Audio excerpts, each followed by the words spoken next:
काफ़ी सारे हमारे इस YouTube चैनल में काफ़ी सारे मैन्युफैक्चरर भी हैं जी, जिनको कैसा है कि अपना ब्रांड को जी, फ्रेंचाइजी में लेकर के आना है।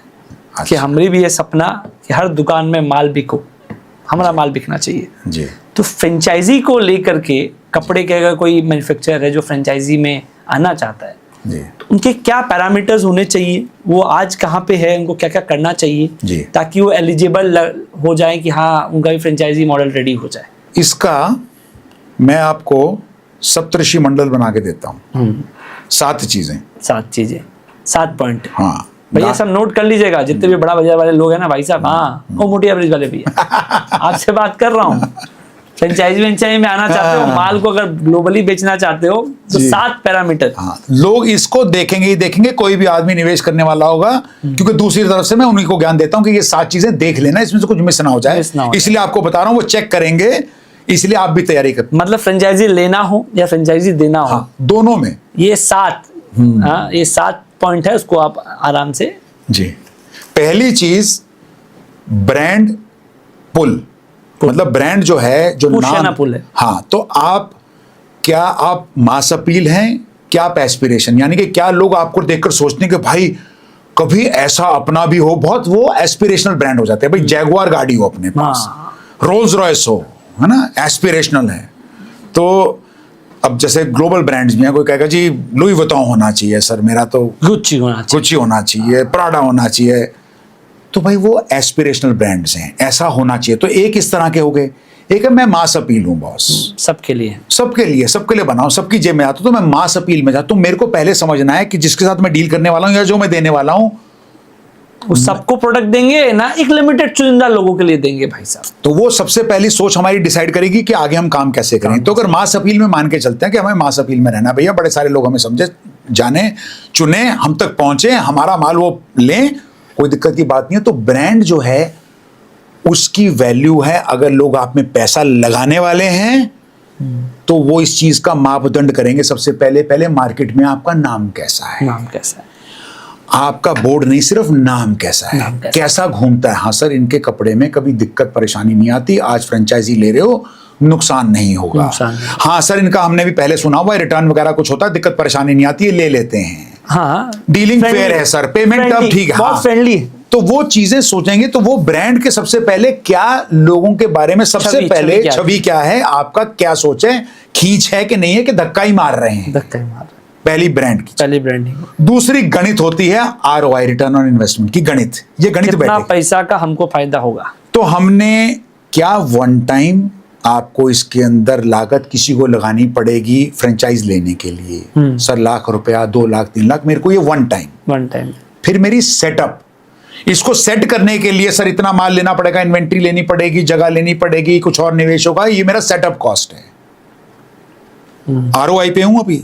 तीसरा पॉइंट रॉयल्टी, कि भैया अगर आपका 10% मैं इसमें लेता हूं, अगर आप मेरे, तो हाँ मेरा क्या रॉयल्टी का कोई अगर सिस्टम होगा तो मुझे अपने प्रिंसिपल को इतना देना पड़ता है। भाई 100 रुपए का बिका, मैंने ज़ारा का नाम लगा रखा था बाहर, तो 100 रुपए में 10 रुपए उनको देता हूं। भाई पहले तो मैंने एक वन टाइम निवेश दिया, जिससे माल हमारा बिक्री होगा उसमें से कितना % का हमको एक रॉयल्टी देना पड़ेगा।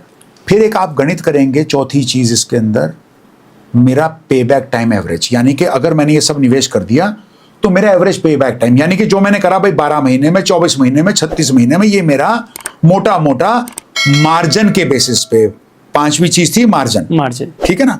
तो मार्जिन पता चल गया, मेरा वन टाइम हो गया, मेरा उसके अंदर सेटअप कॉस्ट हो गई, मेरी किस तरह की रॉयल्टीज जाएंगी, मेरा मार्जिन क्या है, ये जब गणित कर ली तो मेरा टाइम निकल आता है एवरेज पे बैक टाइम, कि मेरा साल में, 2 साल में, 3 साल में कितने में पैसा वापस आ जाएगा, फिर मैं नेट कमा रहा हूँ, मतलब मैं, हमारा जो लागत है वो वापस आ चुकी है, किया है, 1.5-2 साल में हमारा पैसा सारा आ गया है, अब जो कर रहे हैं वो हमारा प्रॉफिट है। ठीक है, ये दूसरा हो गया ROI। पहला था मैंने बताया ब्रांड, नाम कैसा है, जिससे जुड़ने वाले हो, जवाब देने वाले हो। तीसरी चीज इसको कहते हैं ऑपरेशनल सपोर्ट, समझ लीजिए सपोर्ट, कि किस तरीके से सुविधाएं, क्या सपोर्ट मिलता है। माल फ्रेंचाइजी लेने के बाद में हमसे आप माल लेंगे तो माल बेचने के बाद में हम आपको क्या क्या सपोर्ट दे सकते हैं। तो सर मार्केटिंग के माध्यम से देंगे, सर आपका लोकल न्यूज़पेपर में डालेंगे, नाम डालेंगे, होर्डिंग लगेगी, हम लॉन्च करेंगे तो लोग कैसे बताएंगे, लोकल टीवी चैनल पे आएगा, हम ट्रेनिंग कैसे देंगे, हम आपको उसका कोई प्रेजेंटेशन SOP देंगे, कैसे देंगे, हाँ, क्या होगा, कैसे बेचना है, आईटी कैसे सेट करेंगे, पीओएस देंगे, पीछे आपका सीआरएम से जुड़ेंगे, मेरा कोई रॉयल्टी रिवॉर्ड कार्ड होगा, मेरे कोई पॉइंट का सिस्टम होगा, ये सारा सपोर्ट सिस्टम, सपोर्ट strong है? ऑपरेशनल सिस्टम जो है मार्केटिंग का है, आईटी का है, आपकी प्रोडक्ट का है, ट्रेनिंग का है, ये किस तरीके का सपोर्ट सिस्टम है। तो अगर कोई बिल्ड करना चाहे तो ये 6 पॉइंट आपको पहले बिल्ड करने पड़ेंगे। ये अगर होता है तब आप ये फ्रेंचाइजी वाला जो पैरामीटर है इसमें आप पास होते हो। 7वां सर एक बाकी रह गया। चौथा सर, ये तो तीसरा था, ये भी तीसरा था। ऑपरेशनल सपोर्ट था। हाँ। हाँ, मेरे साथ रहिएगा। ये तीसरा था ऑपरेशनल सपोर्ट। पहले बताया ब्रांड, दूसरा बताया आरओआई, तीसरा बताया ऑपरेशनल। Operation support. अब चौथे में क्या आ गए? लोकेशन, अच्छा, लोकेशन और टेरिटरी। कि भाई आपको हमने इतनी जगह दे दी, आप इतना किलोमीटर आपको दे दिया, इसी में माल बेचना इतनी है। पॉपुलेशन दे दी, 10-15 लाख की पॉपुलेशन दे दी आपको, जिला दे दिया, डिस्ट्रिक्ट लेवल पे दे दिया, हाँ, बराबर है। तो कितना एरिया दिया आपको, कितनी, जहां पर सिर्फ आप ही रहेंगे, कोई दूसरा आदमी नहीं दूसरा आएगा, कोई नहीं रहेगा। और आप मुझे हेल्प करते हैं मेरी जगह, ऑफिस वगैरह लेके अंदर मेरी उसमें लीज करने में, कुछ करने में, जगह लोकेशन वाला हो गया चौथा। ठीक है जी। पांचवा हो गया कि मेरा ब्रांड जो है आज की डेट में किस तरीके से, आपसे एआई की बात नहीं कर रहा, फ्यूचरिस्टिक है, कि आगे चीजों के साथ जुड़ा हुआ है, टेक्नोलॉजी समझता है, डिजाइन वगैरह समझता है। तो कहीं ना कहीं लोग सेंसिटिव है आज चीजों को लेके, बड़ा सोचते हैं इन चीजों के बारे में कि मेरा ब्रांड 4 साल बाद, 5 साल बाद, 3 साल बाद ये इसके साथ मैं जुड़ रहा हूं, कहां होगा भाई? बराबर बात है। तो दरिद्रता में तो नहीं चला जाएगा, हाँ। मैं भी खत्म हो रहा हूँ। मेरा भी टाइम लग रहा है, एफर्ट लग रहा है, पैसा लग रहा है। करेक्ट है। छठा, हमेशा समझ लेना कि एग्जिट, अगर कभी बातचीत ना बने, अनबन हो, आपका हमारा हो गया झगड़ा भैया, साथ में नहीं करेंगे, तब एग्जिट का क्या प्लान है? तो डिस्प्यूट रेजोल्यूशन है कि अगर होगा तो भाई किस तरीके से होगा, वो उसमें तय होना चाहिए, क्लियर होना चाहिए कि हम कैसे एक दूसरे से, भाई माल वापस होगा, इतने में होगा, रिटर्न होगा, रीसेल होगा, रिफंड मिलेगा, क्या होगा, मुझे प्रोसेस क्या है? मेरा प्रोसेस क्या है। ये छठा। और सातवां आखिरी, इसमें भी चलता है RNR, रिवॉर्ड एंड रिकग्निशन, कि क्या मेरा ब्रांड जो है, जो कुछ लोग होते हैं ना, साल में एक बार आपने अच्छा करा, डिस्ट्रीब्यूटर ने करा, हम आपको प्रेरित करते हैं, प्रोत्साहित करते हैं, कंपनी का एनुअल रिवॉर्ड फंक्शन रखते हैं, आपको कहीं ट्रिप पे ले जाते हैं, घुमाने लेके जाते Thailand लेके जाते हैं, हैं। हाँ, कंपनी का ब्रांड बताते हैं, फ्यूचर बताते हैं, लोग हमारे साथ जुड़ते हैं।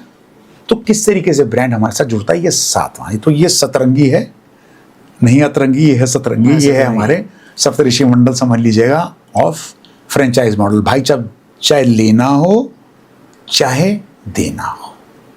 कोई अगर आदमी को आज के डेट में फ्रेंचाइजी का ये 7 पैरामीटर अगर ओके है, जी उसको चालू करना है, जी फ्रेंचाइजी का ये पैरामीटर इसके एकदम ओके है, जी। ये सब वो भाई बोले हम कर लेंगे, जी तो इसके बाद का क्या स्टेप रहता है? कैसे फ्रेंचाइजी को एनरोल किया जाता है, जी। कैसे बनाया जाता है, जी। इसके लिए क्या रोड मैप होना चाहिए? देखिए, अगर तो आप फ्रेंचाइजी देने के माध्यम से समझने हाँ की जी। कोशिश कर रहे हैं, तो देखिए ऐसा है, फिर तो ये आपका उत्तरदायित्व होगा कि बनाते ही क्या होता है, हर किसी का होता है एक ऑन बोर्डिंग प्रोसेस, कि भैया अब आप आ गए, आप मेरे साथ जुड़ गए, तो आपकी क्या अपेक्षा होनी चाहिए, वो मैं एक्सपेक्टेशन सेटिंग करता हूं कि भैया जब आप मुझे श्रीमान ये 5 लाख और ये अग्रीमेंट, ये सबको साइन कर लेंगे, तो आप मेरे फ्रेंचाइजी बन जाएंगे। और इस फ्रेंचाइजी बनने के तहत मैं आपको ये वेलकम किट दे रहा हूं, भैया आइए, मेरे टीम मेंबर आएंगे, आपको वेलकम करेंगे, हमारे ऑफिस आते हैं, हम आपके ऑफिस आते हैं, जो भी प्रतिक्रिया, एक ऑन बोर्डिंग प्रोसेस होता है। सबसे पहले उसमें बताया जाएगा किस तरीके से आपको हम, वही जो मैंने पहले बता रहा था, अब आपके ऑपरेशन सपोर्ट क्या होंगे, हम आके आपकी टीम की ट्रेनिंग करेंगे, आपको ऑफिस बुलाएंगे, प्रोडक्ट दिखाएंगे, प्रोपोजिशन बताएंगे, मार्केट में कैसे बेचना है सिखाएंगे, आपके दुकान का सेटअप में है उसमें भी हेल्प करेंगे, कैसे लाइट होना चाहिए, क्या डेकोरेशन होना आउटलाइन से लेके उसका, कोइयों के तो होते हैं ब्रांड गाइडलाइंस बोलते हैं उसको, ब्रांड गाइडलाइंस। डोमिनोज को आप देखो, उनके हर फर्नीचर एक जैसा, करेक्ट। पिज्जा हट का आप देखो, कहीं आप उत्तर प्रदेश चले जाओ, झारखंड चले जाओ, बिहार चले जाओ, उनका हर रेस्टोरेंट एक जैसा जी, एकदम मेनू भी, मतलब आप यहाँ पे बिहार में पिज्जा खाइए या दिल्ली में खाइए या नोएडा में खाइए, टेस्ट एक जैसा।